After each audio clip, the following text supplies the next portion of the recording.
Hello students, today we are going to discuss question and answers related to chapter 4 exploring magnets. First we will start with the exam pro section. So we'll start with question number 1. To which part of the magnet do none or only a few iron filings or pins stick? So आपको पता है the ends of the magnets are very strong magnetically और कौन सा portion weak है? The middle part, right? So minimum number of iron filings will stick to the middle part of the magnet since the strength of the magnetic field is weakest in this part. Now we go on to question number 2. How can you find the north pole of an unmarked bar magnet? So a bar magnet is unmarked. उसका north pole, south pole marked नहीं है. आपको कैसे पता लगेगा कि north pole कौन सा है, साउथ पोल कौन सा है? इसके 3 तरीके हैं. फर्स्ट तो आप पोलैरिटी ऑफ द अर्थ को यूज कर सकते हैं, जैसे कि मैंने पहले डिस्कस किया था ये चैप्टर एक्सप्लेन करते हुए that earth is a gigantic magnet, right? तो उसका भी नॉर्थ पोल साउथ पोल है. अब आपको ये पता है कि बार मैग्नेट जो है उसको आप फ्रीली सस्पेंड करेंगे तो वो एक पर्टिकुलर डायरेक्शन में ही अलाइन करेगा. बताइए आप कौन से डायरेक्शन में अलाइन करेगा? Yes, it is in the north south direction. तो इसी फंडामेंटल्स को हम यूज करते हुए north pole of the magnet पता लगा सकते हैं. देखिए, when a bar magnet is suspended free to rotate, it comes to rest in the north-south direction.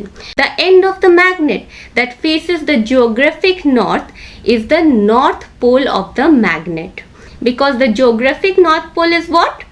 It is the magnetic south pole of earth. Do you remember how I explained कि जो geographic north pole है वो basically magnetic south pole है. तो basically अगर आपका bar magnet face कर रहा है नॉर्थ साउथ डायरेक्शन में, जो कि करेगा ही, तो ज्योग्राफिक नॉर्थ पोल का तो आपको पता ही है. तो ऑब्वियसली वो पोर्शन दैट इज वो end that is facing the north side is the north pole and vice versa, जो साउथ को फेस कर रहा है वो साउथ पोल है. As easy as that. Secondly, we can use another fundamental, that is use a marked magnet using the property of repulsion. देखिए कैसे करेंगे. Marked magnet में नॉर्थ और साउथ पोल जो है वो ऑलरेडी मार्क्ड है. नॉर्थ जो है वो रेड से जनरली डिनोट किया जाता है और साउथ जो है वो ब्लू से डिनोट किया जाता है. Now using this fundamental, see, you have the north pole and south pole already there, right? If you bring a marked magnet close to an unmarked magnet, then what happens? If it repels, then you know that is the like poles, right? The like poles repel each other, right? तो अगर आप north के पास magnet ले आते हैं एक and को और रिपेल कर गया तो क्या होगा? तो आपको पता चल जाएगा, क्योंकि नॉर्थ है तो ये रिपेल कर रहा है आपका अनमार्क्ड मैग्नेट, यानी कि the end that is facing to the north pole is actually north pole. तो आपको नॉर्थ पोल का पता चल जाएगा. Now the next is we can use a compass. Yes, we can use a compass. अब इसके बारे में या तो आप सोचिए या फिर आप थोड़ी देर वेट कीजिए. 2 क्वेश्चन के बाद इसका आंसर मैं आपको देती हूँ कि कंपस को यूज करते हुए आप कैसे पता लगा लेंगे north pole of an unmarked magnet. इसका आंसर NCERT बुक में भी है. So we can go on to question number 3 till then. Can we isolate poles of a magnet? Absolutely not. Remember, I told you that when we divide a magnet into even 2 halves or even the smallest portions, then what happens? That the magnet is divided into those many portions, each having its north and south pole. Now, if you break a bar magnet into 2 halves, you will not get a single north or south pole, but you will get what? You will get 2 magnets, each with its north and south poles intact. तो 2 magnets मिलेंगे अगर आप इनको half में convert कर देते हैं. Now we go on to question number 4. How will you test that tea dust is not adulterated with iron powder? चाय पत्ती जो है वो अगर एडल्ट्रेटेड है आयरन पाउडर से। तो कैसे टेस्ट करेंगे? मैग्नेटिज्म का यूज कर लेते हैं ना, इतना पढ़ लिया है हमने मैग्नेट्स के बारे में, चलिए यूज करते हैं। तो हम क्या करेंगे? हम मैग्नेट का यूज करेंगे। अगर हमने मैग्नेट्स को ला दिया टी डस्ट के पास तो क्या होगा? Iron powder will be attracted to the magnet and they'll be separated, right? Now your tea dust is not adulterated. You have separated the iron powder using a magnet. By using a magnet, if the tea dust has iron powder, it will stick onto the magnet. है ना? Only the iron powder will stick, right? Only the iron powder will stick. So when we use a magnet, हमारी problem solve हो गई. Now we go on to question number 5. What will happen to the position of needle of a compass bar if you bring a bar magnet near it? देखिए question कैसे घुमा के आता है। मैंने आपसे क्वेश्चन नंबर 2 में क्या बोला कि आपको north pole of an unmarked magnet find out करना है, राइट? और यहाँ क्या क्वेश्चन है? अगर आप एक बार मैग्नेट कंपास के पास ले आए तो क्या होगा? क्वेश्चन सिमिलर है तो आंसर भी सिमिलर होगा। आपका जो magnetic needle of the compass है ना, वो क्या होगा? वो डिफ्लेक्ट कर जाएगा। कैसे कर जाएगा अभी मैं समझाती हूँ। तो बेसिकली आपको क्या करना है? आपको मैग्नेट ले आना है पास में, राइट? आपने मैग्नेट ले आया यहाँ पे पास में, और एक जो एंड है वो नॉर्थ पोल है। For example the one that is facing the compass needle is north and here it is obviously south. The opposite end is obviously south. तो अब क्या होगा? क्योंकि north is facing north, since like poles will repel each other, तो ये जो needle है ना यहाँ पीछे भाग जाएगा, ये needle पीछे भाग जाएगा। अब आपका क्वेश्चन रहेगा needle यहाँ क्यों नहीं गया, राइट साइड में क्यों नहीं गया? भाई राइट साइड में नहीं जाएगा, क्यों? क्योंकि यहाँ जो है, जो नीचे है वो साउथ पोल है ना, नॉर्थ के अगेंस्ट जो है वो साउथ पोल है। तो ये जो साउथ पोल है ना, उसको भी तो भाई अट्रैक्ट करना है ना। तो उसने क्या किया? साउथ पोल जो है वो भी तो जा रहा है इस साइड, क्योंकि उसको तो अनलाइक पोल से करना है अट्रैक्ट अपने आप को। तो ऑब्वियसली जो नीडल है वो जाएगा towards the left, right? It will be deflected towards the north west जब आपका north pole of the magnet is facing the magnetic compass needle. Now we think of the situation, we reverse the situation. जहाँ पे south pole जो है वो face कर रहा है magnetic needle को, तब क्या होगा? देखिए तब हम क्या करते हैं ना, हम इनको erase कर देते हैं। चलिए इसको erase करते हैं और फिर देखते हैं क्या होता है। हमें चाहिए साउथ पोल यहाँ पे, राइट? हमें चाहिए यहाँ पे साउथ पोल फेस कर रहा है और नॉर्थ पोल जो है ऑपोजिट है। तो अब क्या होगा? अब इस केस में देखिए अब क्या होगा। अब इस केस में क्या होगा ना कि आपका जो, क्योंकि unlike poles they attract each other, तो यहाँ पे तो है नॉर्थ, यहाँ पे है साउथ, तो अब क्या होगा? They will attract each other. तो नीडल भागेगा इस तरफ, यानी कि नीडल भागेगा towards the north east, right? Towards the right side. और यहाँ पे क्योंकि रिपल्शन है भाई, साउथ है रिपल्शन है, तो ऑब्वियसली इसी तरफ भागेगा ना, नीडल पीछे की ओर नहीं जाएगा इस केस में। तो अभी आपको समझ में आ गया, जब आप बार मैग्नेट ले आते हैं कंपास नीडल की तरफ तो वो कंपास नीडल जो है वो डिफ्लेक्ट करता है, राइट? अगर आप नॉर्थ को पास ले आए तो कंपास नीडल नॉर्थ वेस्ट की तरफ जाता है। अगर आप साउथ को पास ले आए, south pole of the magnet को, तो कंपास नीडल जाता है नॉर्थ ईस्ट के तरफ। I hope it is clear. If it is not clear please do comment और write me at datta.anveshabiotech@gmail.com. I'll be happy to help. Now question number 6. Ravi observed that an iron bar attracts a pin.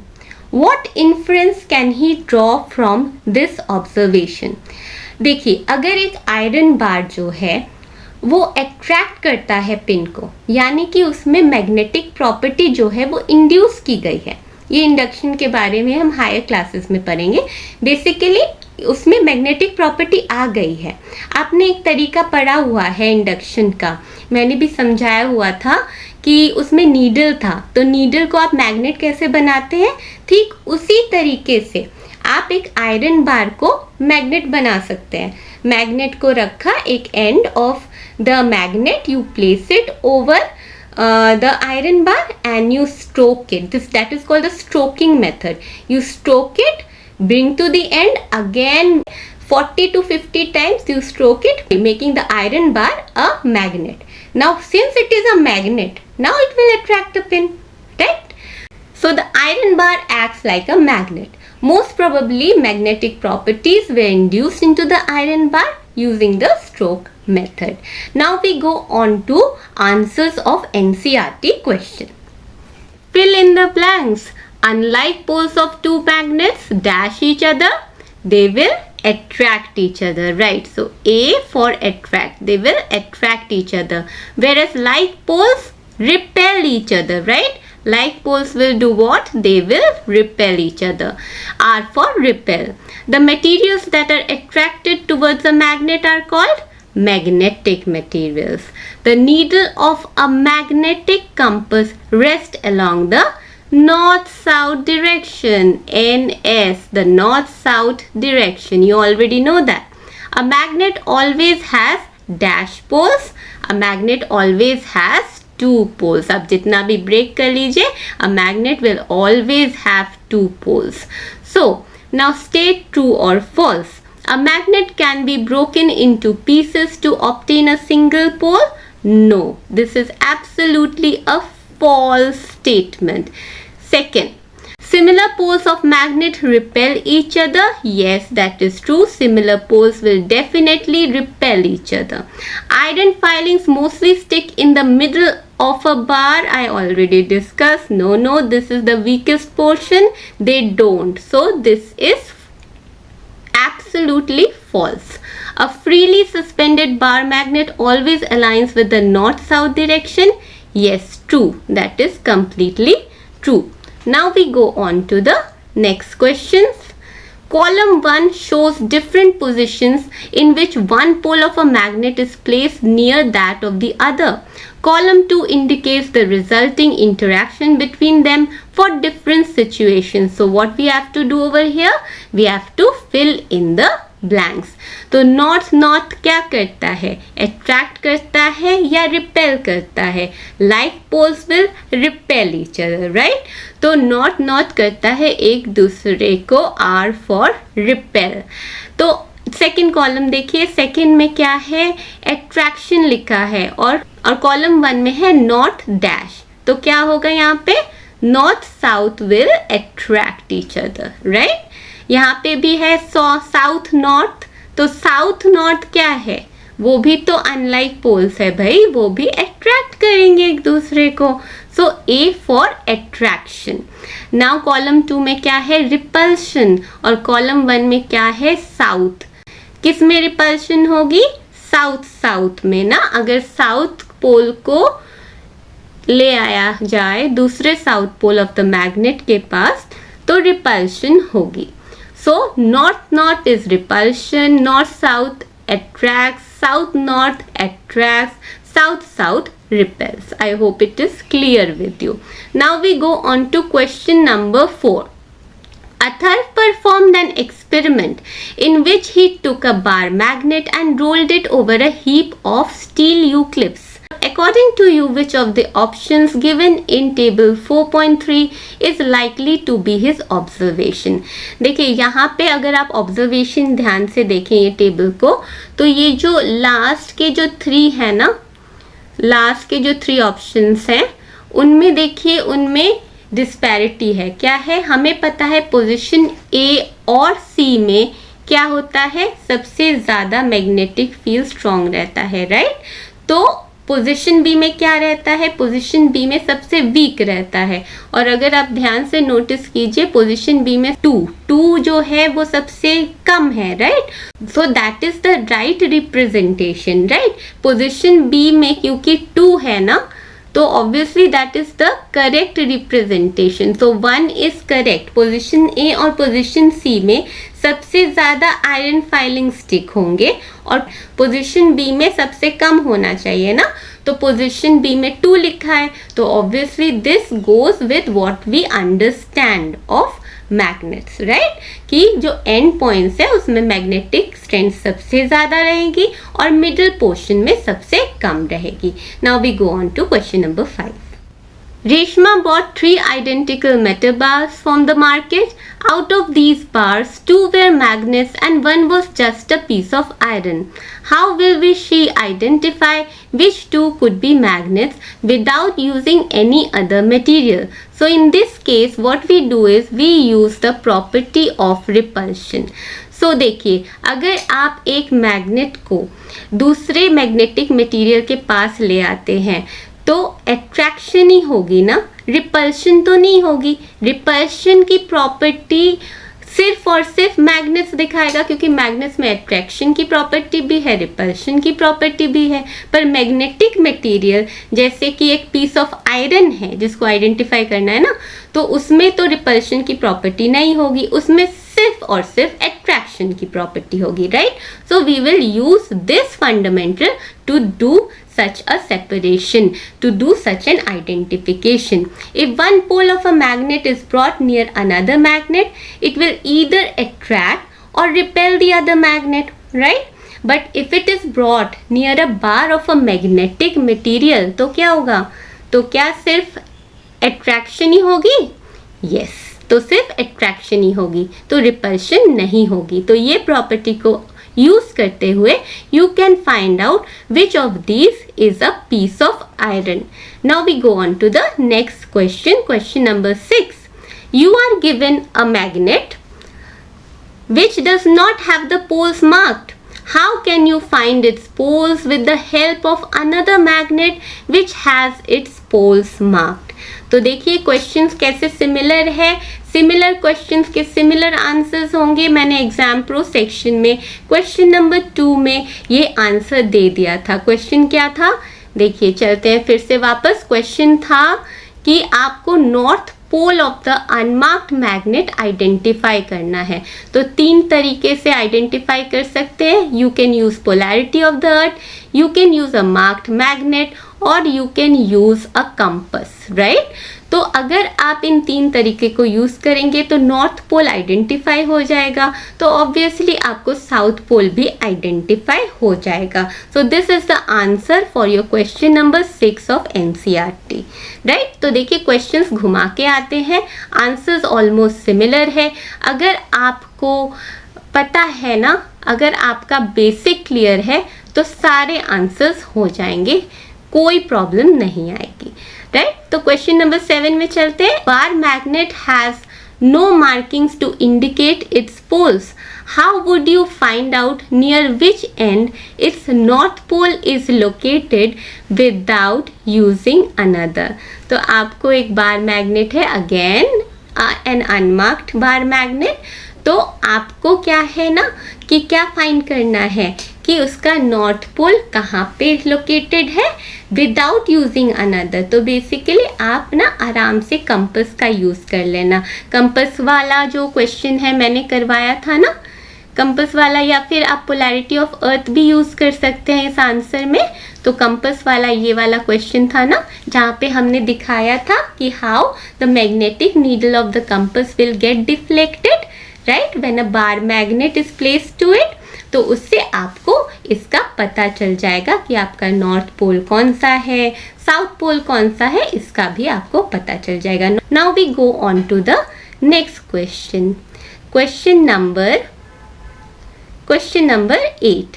So if the earth is itself a magnet, can you guess the poles of earth's magnet by looking at the direction of the magnetic compass? Definitely yes. The north-seeking end of the compass needle points towards where? The geographic north. And geographic north is what? Magnetic south pole of the earth. आपको पहले मैंने chapter समझाते हुए explain किया था. Question number 9. While a mechanic was repairing a gadget using a screwdriver, the steel screws kept falling down. Suggest a way to solve the problem. तो सोचिए कैसे हम ये प्रॉब्लम सॉल्व कर सकते हैं. ऑब्वियसली मैग्नेट्स को यूज करके, मैग्नेट्स पढ़ रखा है ना हमने, तो इसी का यूज करते हैं। तो हमें क्या करना है, हमें करना है मैग्नेटाइज। मेटालिक पार्ट होता है ना स्क्रू ड्राइवर का, उसको मैग्नेटाइज कर देते हैं, और उसको अगर मैग्नेटाइज कर दिया तो nails will be sticking to it as a result of attraction property of the magnets, right? So the keyword over here is magnetizes. Then the screwdriver would act like a magnet, lifting all the screws and keeping it in place. So how would we do it? We would do it using the stroke method. याद है ना? तो एक आप metallic जो part है ना, उसका एक एंड आप इनिशियल पॉइंट मार्क कर लीजिए और दूसरा and final point.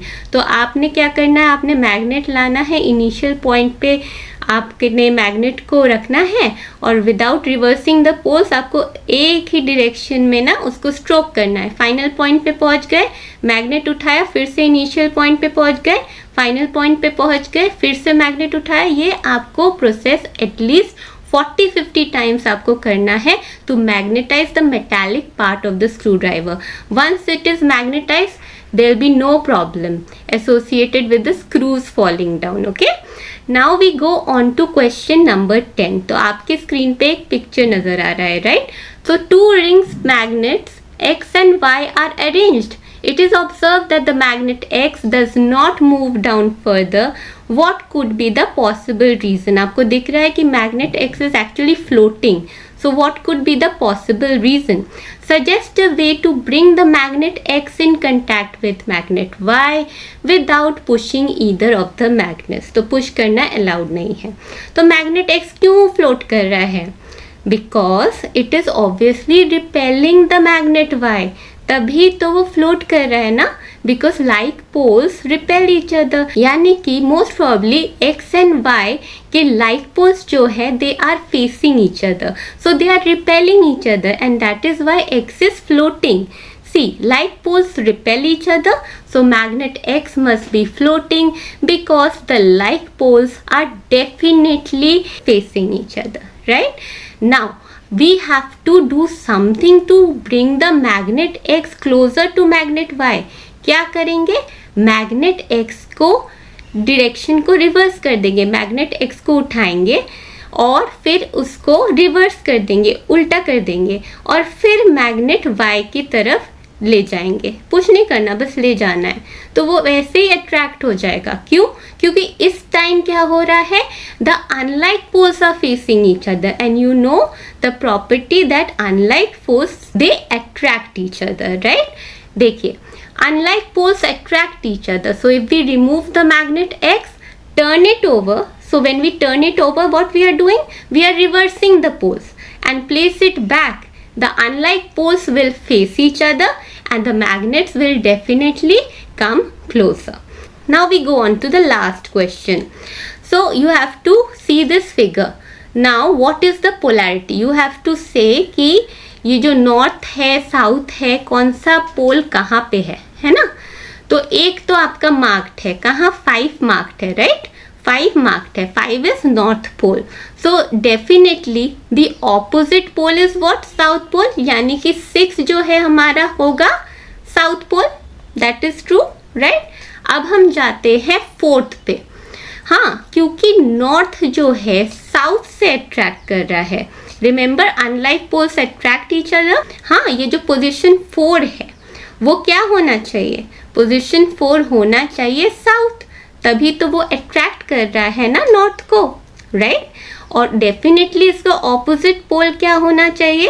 3rd position में होगा north. Definitely 3rd position is north, और क्योंकि 3rd position is north, 2nd position में क्या होना चाहिए? 2nd पोजीशन में होना चाहिए साउथ. Obviously, 2nd position में south होना चाहिए because unlike poles attract each other. Since 3 is north, position 2 is definitely south pole. और क्योंकि 2 position is south pole, तो definitely जो 1 position में है वो क्या होगा? वो north pole होगा, क्योंकि एक अगर south pole है तो दूसरा तो north pole ही होगा. I hope the concept of magnets is clear.